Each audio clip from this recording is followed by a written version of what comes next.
Thì rất là hân hạnh để giới thiệu một startup đến tất cả quý vị ngày hôm nay. Please come here, John. Are you ready? Okay, please come. Xin một tràng pháo tay cho anh John.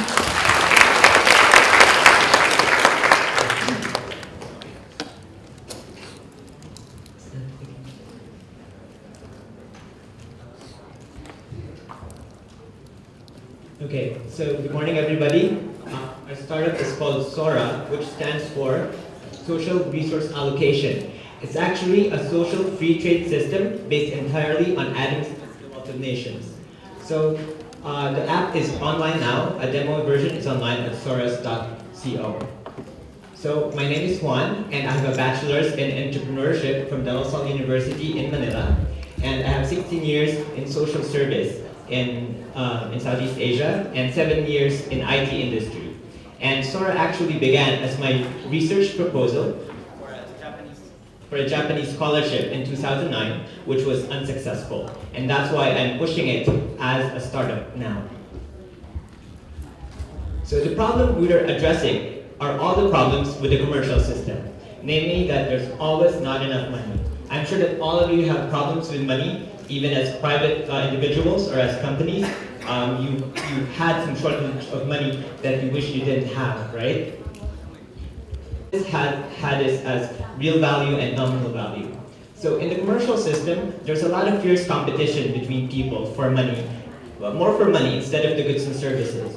But in contrast, in a family or with friends, there's a free exchange, a free flow of goods and services with each other, and there's really no money involved. You don't get charged by your parents for dinner or your friend for sleeping in his house for eating dinner. This is because we have a lot of interaction and we have a lot of agreements.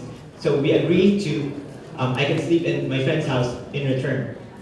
So this friendly exchange is the inspiration for SORA. So this is an exchange system that is based on agreements and interaction and instead of money or the objects. So our SORA app replaces money as the primary tool for trade. And Adam Smith says that if money is lacking, then barter will do, although it might be inconvenient. And that's where we come in, because we as an app hope to make exchange more convenient and flexible. So just to clarify, we are not barter, we are not e-commerce. We are in the middle, we are a new field. So we allow both money trades and trade by goods and services directly. So we can trade anything that you supply for anything that others supply, basically. So for example, a startup center needs software worth $1,000. It gives English teaching worth $500 and cash for $500. So in this way, they can trade more easily. So how does that work?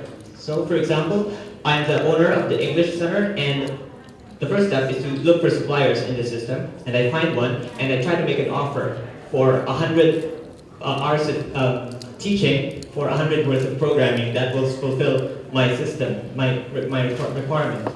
And of course, the programmer doesn't want that because English is easier than programming, so he might ask to win some money. In this case, for example, it's $500 that I have to throw in. So if I agree, then it becomes a contract. Binding within the system, I have to deliver as agreed, and SORA, you have to pay a percentage or a fee to SORA to administer that contract. So this is how SORA circulates value in an economy. So it connects buyers and suppliers directly, and because of this, it can potentially bypass retail and finance entirely, as long as there's a perfect agreement with all the members. It doesn't have to be bilateral, it can be multilateral, as long as they can agree. So SORA is the repository of all that data, and it's supposed to match and find, it's geared to facilitate exchange, like this machine here. So an example of using it to lower cost is through a purchasing alliance. So startups can band together as an entity to buy in bulk at a discount from the supplier, and this is convenient for the supplier because it only has one company to talk to instead of 3 or more like before. So it just invoices one company. And for the supply side, suppliers can band together to supply in a big customer, so that the customer also has only one person to talk to or one company. and then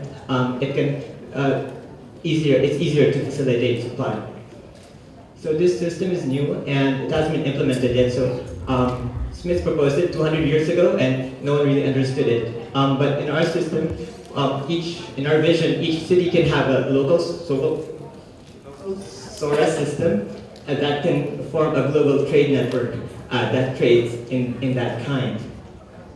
So our competition are informal agreements and the trade by money. So we hope to formalize informal agreements so that there'll be more accountability and more valuation. For example, if you can use SORA if you will give a loan to your friend so that we'll have a record of it. So if he runs away, then have a record of that. Okay, because I know that's a big problem in some cases. And also for money trade, that we can put in barter or real valuation in the mix so that you can have more flexibility on the trade that you'll have. In contrast to, let's say, with a vending machine, you can't really negotiate with it. You just have to have the exact amount to get the goods and services that it offers. So SORA works regardless of economic condition, and it also works without electricity or technology because it was proposed 200 years ago. It can work with pen and paper as long as there is agreement between people and data is there. So a lot of economists say that there will be a crisis because of Brexit. And in fact, a lot of Greeks are using alternative trading systems like Bitcoin and barter. And this proves that there is a demand for this kind of system. And our research predicts that there will be a crisis in 2018 onwards, starting in Europe. And I opened the TV this morning and there was a coup in Turkey, so I was surprised about that because it actually fulfills our model, which I created 3 years ago. So our business model is primarily as a trade business. We get a transaction fee for every contract. That's how we earn primarily. But we can also sell supply and demand information, and we have advertisements in the app as a backup. And in the future, we can develop the app into a server so that we can sell it, and that's how we scale. And as a server, then we get training fee, and we can have partners to develop apps to consume that supply and demand data. So we are requesting $75,000 for 2 years, just for us to get to launch our alpha and beta and to test the contract system because it's quite complicated for goods and services. These are different in nature, so we have to really find out how it works in real life, and we can't do it alone. And we'll hope to go live by 2018, in the middle when all these things are when all crises is supposed to happen. And we actually give training for our interns in English and programming. So your money will be well spent because we follow Adam Smith's apprenticeship model, where education and work is combined so that they actually produce value while they're being educated. And the education is not just theoretical; it's actually on the job right away. And this is in book 5 of the Weath of Nations. And our team is made up of 4 people, and we have 2 programmers and 2 support for translation, Vietnamese market. Okay, so thank you. So if you have any questions, if you're interested, you can approach our booth, and this is our contact information. Thank you.